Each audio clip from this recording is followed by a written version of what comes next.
So starting with exercise. Across the board, I recommend 4 days per week of planned physical activity. It's across the board.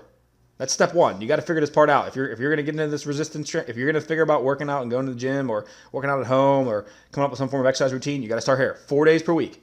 Don't matter what days. Doesn't matter if they're 4 days in a row, weekends, off on weekends, doesn't matter. 4 days of planned physical activity. What does that mean, planned physical activity? Well, that means you having a active job does not count. If you're a construction worker, if you are a landscaper, if you are somebody that walks around the office 20,000 times, that does not count as physical activity. That's part of your job. That's a lifestyle. Great. That's positive. That's better than being a sedentary job, working at a sedentary place and being sitting at your job all day, not moving.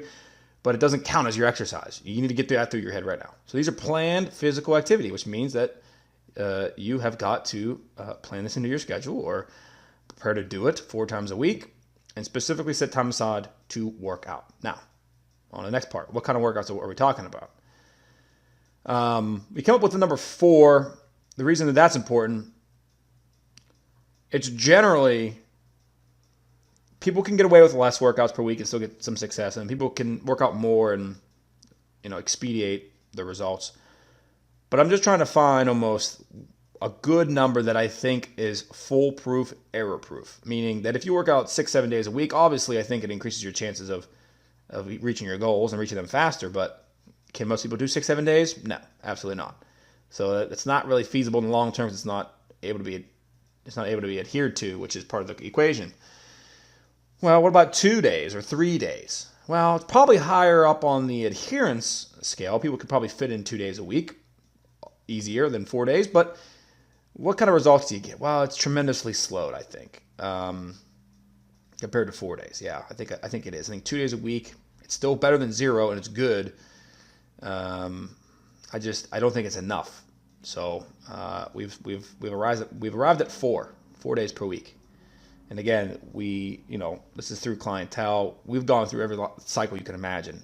We mostly sell packages where people are buying our program and our structure, but then they're adding a la carte our training sessions, and most people are buying 1 a week or so. And that's good because we provide the infrastructure for them to get the 4, and 3 on their own, 1 with us.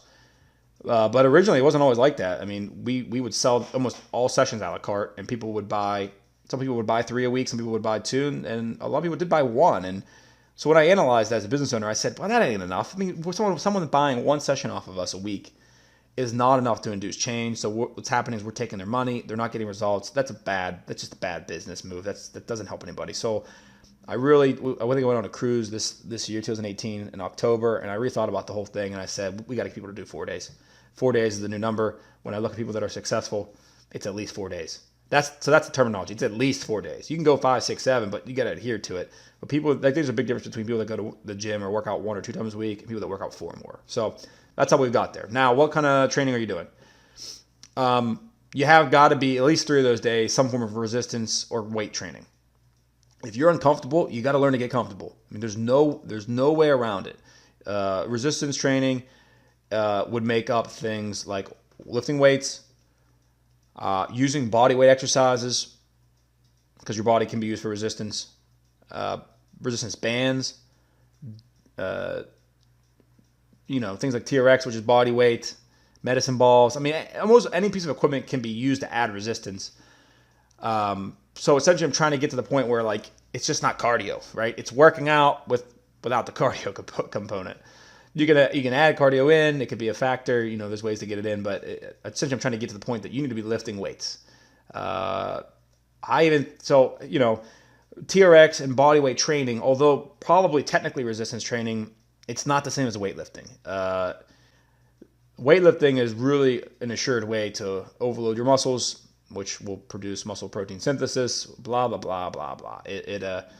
It's just a process by which your body breaks down muscle during exercise because it's hard labor, and then it rebuilds the muscle stronger. That's that in a nutshell. And in order to do that, you have to lift weights. You can only do so many push-ups, and then it becomes endurance training where your body learns to do multiple of the same weight. You don't get to the point where you can add more weight unless you're putting stuff on your back and stuff. So long story short, at least 3 of the day should be weightlifting. I mean, honestly, that's for everybody. I don't care if you're a girl, a guy, old, young, rich, poor, it doesn't matter. That's pretty standard. 3 days a week at least. And then the fourth day, if you like cardio, that could be your cardio day. And whatever your preference is, treadmill, elliptical, outside, sprints, whatever, doesn't matter. Group fitness class, circuit training, that could be the one day. A lot of you would benefit from that fourth day just being weight training again, honestly. I think if people would just weight train 4 days a week as like a bare minimum, like that's what you do, it's simple, I think that really gives you a shot for success. I really do.